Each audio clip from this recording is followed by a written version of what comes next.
वाराणसी में धर्म और अध्यात्म की नगरी काशी में यूं ही प्रसिद्ध है। यहाँ पर तो सभी देवी देवताओं का वास है। भगवान शिव के त्रिशूल पार्वती तीनों लोकों से न्यारी काशी को माना जाता है। इन्हीं देवी देवताओं में कष्टों को हरने वाले राम भक्त हनुमान भी यहाँ विराजते हैं। हनुमान जन्मोत्सव पर हर वर्ष काशी के विभिन्न जगहों से ध्वजा यात्रा निकाली जाती है, लेकिन इस ध्वजा यात्रा में सबसे खास ध्वजा यात्रा भिकारीपुर तिराहे से निकलने वाले श्री हनुमत सेवा समिति द्वारा होती है।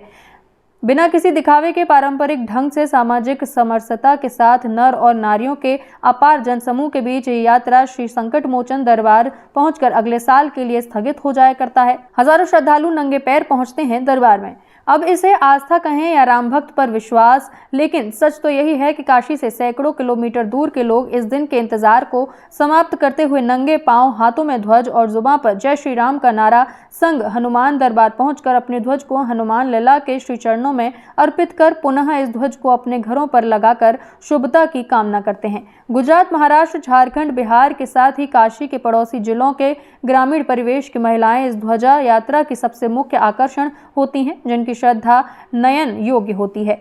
2 किलोमीटर लंबी कतार में 30,000 श्रद्धालु। श्री हनुमान ध्वजा यात्रा के जन्मोत्सव में श्रद्धा और आस्था का अंदाजा इस बात से लगाया जा सकता है कि भिकारीपुर से श्री संकट मोचन दरबार की दूरी 5.25 किलोमीटर होने के बावजूद इस यात्रा को पूर्ण करने में 4 घंटे से ज्यादा का समय लगता है।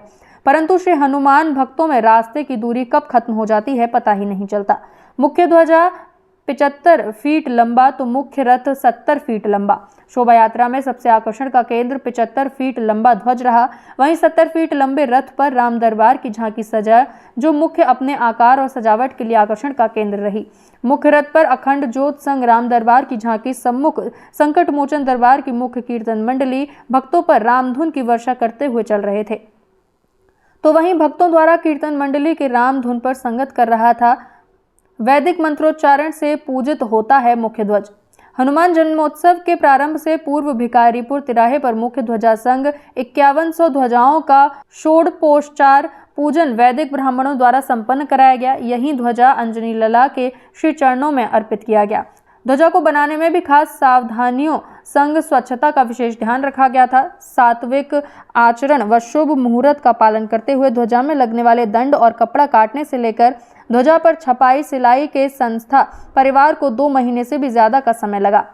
दर्जनों झांकियां और कीर्तन मंडलियां बढ़ाते हैं यात्रा की शोभा। इस यात्रा में काशी सहित आसपास के ग्रामीण इलाकों से दर्जनों यात्रा सहित हुए। वजह यह है कि हनुमत सेवा समिति के अलग अलग उप कार्यालयों जैसे कछवा के पास रामसिंहपुर, अदलपुरा, मिर्जापुर, जानकी नगर, बजरडीहा, खोजवा एवं शिव रतनपुर से दर्जनों की संख्या में झांकियों और कीर्तन मंडलियों के साथ सैकड़ों ध्वजा और हजारों भक्तों का समूह भी हनुमान ध्वजा में अपनी हाजिरी लगाते हैं। 19 वर्षों से चली आ रही ये ध्वजा यात्रा 18 साल पहले 2005 में श्री हनुमान ध्वजा यात्रा का शुभारंभ किया गया, जो निरंतर चलायमान रहा है। श्री हनुमान ध्वजा यात्रा के संस्थापक अक्षय रामबली मौर्य बताते हैं कि इस ध्वजा यात्रा की शुरुआत समाज, परिवार, देश कल्याण के साथ ही समाज में आपसी भाईचारे का भावना विकसित करने के संकल्प के साथ शुरू हुई थी और संकल्प पूर्ण होने तक ये यात्रा जारी रहेगी। यात्रा की शुरुआत में संकट मोचन मंदिर के महंत स्वर्गीय वीरभद्र मिश्र जी का अतुल्य मार्गदर्शन रहा। 3 दर्जन से अधिक जगहों पर हुआ भक्तों द्वारा भक्तों का अभिनंदन। श्री हनुमान ध्वजा यात्रा में सम्मिलित भक्तों के स्वागत और तरोताजगी देने के लिए भिकारीपुर से मंदिर तक के मार्ग पर स्थानीय जनों और व्यापारियों द्वारा 3 दर्जन से अधिक स्टॉल लगाए गए थे। इन स्टॉलों पर भक्तों के लिए फलाहार और पेयजल की व्यवस्था थी। ये यात्रा भिकारीपुर से प्रारंभ होकर नेवादा, सुंदरपुर, नरिया, लंका होते हुए श्री संकट मोचन मंदिर तक पहुंचकर पूर्ण होता है। अजय कुमार गुप्ता, निवर्तमान पार्षद। आज सबसे बड़े भक्त प्रभु श्री राम जी के भक्त श्री हनुमान जी का जन्मोत्सव है।